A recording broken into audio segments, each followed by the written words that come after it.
Every plane in the sky, every cargo ship at sea, every bank transaction on Earth depends on 31 satellites. You've never thought about GPS, and it's far more fragile than anyone in charge wants you to know. Not because of hackers, because of the sun. In 1859, a solar storm called the Carrington Event knocked out telegraph wires worldwide.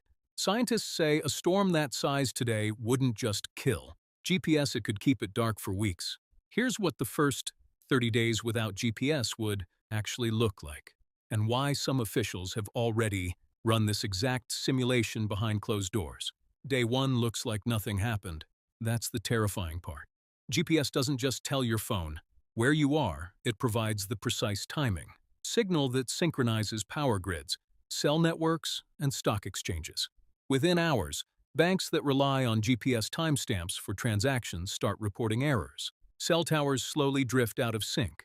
Commercial flights switch to backup inertial navigation, a system most pilots have barely used outside of training.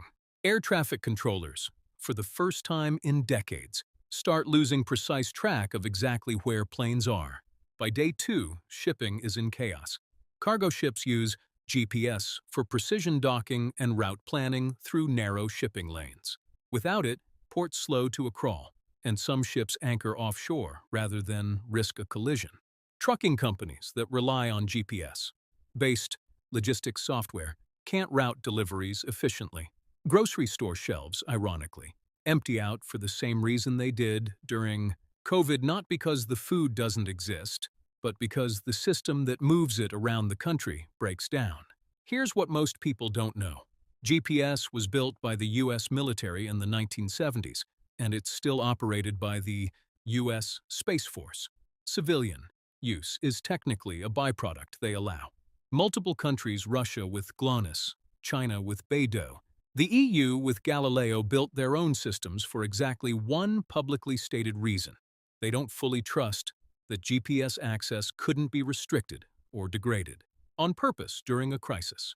By day 7, reports would likely surface of military GPS channels being prioritized over civilian ones, leaving ordinary people to figure out navigation the old way.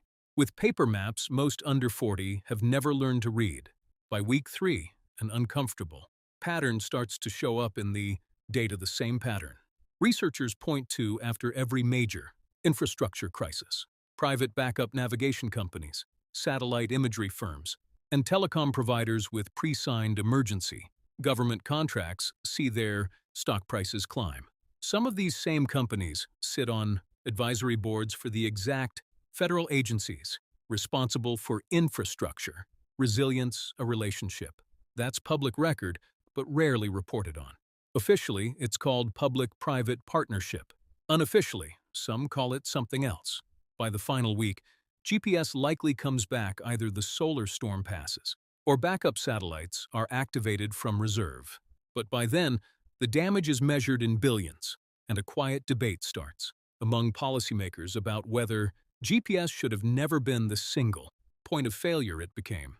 The uncomfortable truth is this: the technology to prevent this exact scenario, hardened backup timing systems, has existed for years.